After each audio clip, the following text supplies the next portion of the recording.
chaîne, ce cours est destiné aux femmes, à toutes les femmes de la communauté, et je veux que vous puissiez le faire diffuser au maximum de femmes d'Hachem Yitbarach, parce qu'on va commencer à partir de maintenant une série de cours pour le Shlom Bayit, mais spécifiques pour les femmes.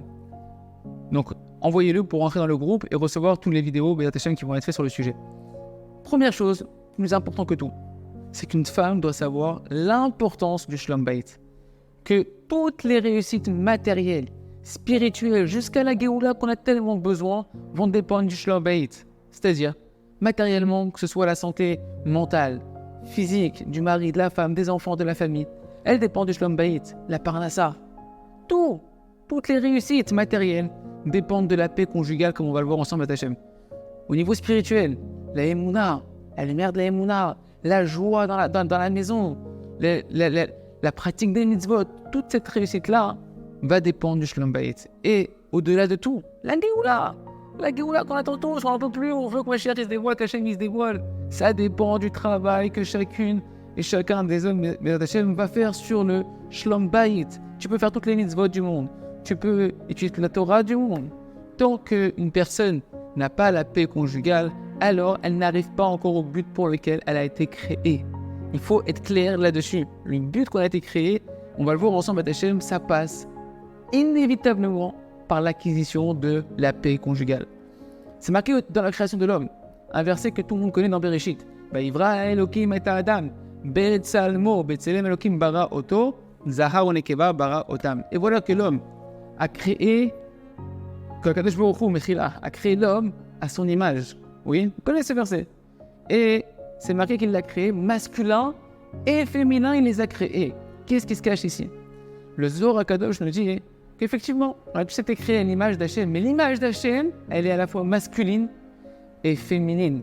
Et c'est que lorsque le masculin et le féminin vont pouvoir cohabiter et s'unir dans l'harmonie, dans un amour véritable, qu'à ce moment-là, l'image divine va pouvoir se dévoiler sur terre à travers ce couple. Il y a un homme, il y a une femme, il faut de l'amour. Pourquoi? Parce que Ahava, l'amour en hébreu, valeur numérique 13. 13, valeur numérique de Echad. 1.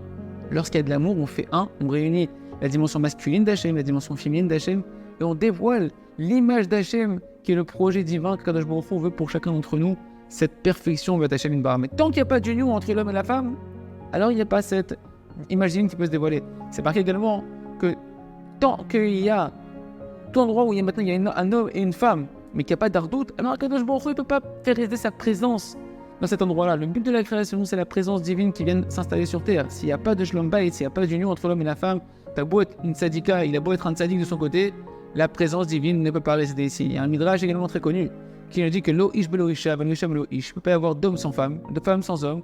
Il ne peut pas y avoir de couple après sans la shrina. Il faut toutes les composantes.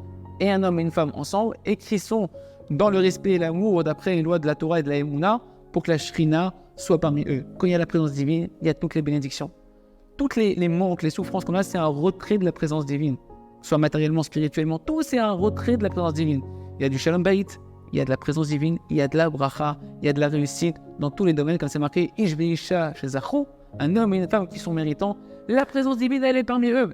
Donc c'est une petite source qu'on connaît de notre Torah qu'on vient de voir ici, ça nous permet de prendre conscience comment en réalité tu ne peux pas arriver au but pour lequel tu as été créé, le monde ne peut pas y arriver tant qu'il n'y a pas de Shalom Bayit et qu'il faut investir en études comme on est en train de le commencer, en prière, pour pouvoir acquérir une véritable union avec son mari. Un homme avec sa femme, bien évidemment, il va falloir prier pour votre mari, il écoute les cours aussi pour les hommes, étudier les livres pour les hommes. Et lorsqu'il y a cette Shalom Bayit, alors la création, elle arrive à son but. C'est pour ça qu'on ne peut pas réussir à atteindre le but pour qu'on a été créé en restant célibataire. Il y a besoin de passer par le mariage et le travail, il faut qu'on est marié, sur ce qui est le plus difficile et qui est le but du mariage, le travail des traits de caractère qui passe par le travail de la Emouna, pour pouvoir avoir une union, une harmonie avec son mari. Et à ce moment-là, Akadosh Baruch Hu, il peut résider parmi nous. Parce que Dieu, il a créé le monde, c'est marqué, parce qu'il avait le désir de se faire une maison dans les mondes d'en bas. C'est quand qu'il y a une maison dans les mondes d'en bas? Quand un homme et une femme, ils sont méritants d'être remplis de émouna et d'amour l'un envers l'autre, à ce moment-là, Hachem, il peut résider parmi eux. Et c'est le but qu'Hachem, il a attendu sur terre. Il ne veut pas le Beth Amikdash, il veut que ta maison, ça soit un petit Beth Amikdash. Donc chaque femme, elle doit comprendre maintenant que l'essentiel, le plus important de sa vie, tu dois t'occuper de la maison. T'occuper de ta maison, c'est t'occuper de ton Shlom Bayit. t'occuper ton shlom bayit. Tant que tu vois que tu n'as pas une harmonie parfaite dans ta maison, et ça prendra du temps et des efforts, Hashem Yitbarach, mais chaque fois on va avancer un peu plus, tu dois investir des prières pour le shlom bayit. Et prier énormément, étudier les cours, étudier les livres, et prier énormément pour son mari. Priez pour votre mari, que votre mari il prenne conscience de l'importance de la paix conjugale, que ça doit s'étudier, qu'il doit prier dessus, que c'est essentiel, que c'est le but de sa création qu'il est Shlom Bayit. Et priez beaucoup, beaucoup pour votre mari. Prenez, on va dire pour commencer, 5 minutes par jour, 10, 15 minutes au moins par jour. Priez pour vous, de continuer à étudier Shlom Bayit. Priez pour vos maris. Hashem, pour les femmes, commencez à acquérir le livre La sagesse féminine, un livre extraordinaire sur le Shlom Bayit pour les femmes. Pour les hommes, priez pour qu'ils étudient le jardin de la paix. Et surtout, continuez, faites passer cette vidéo autour de vous. Ce n'est que le début. On va apprendre ensemble comment acquérir, comment transformer son mari, comment transformer sa maison en un foyer de bonheur, d'harmonie, de joie et de bracha. À très bientôt, Hashem Yitbarach.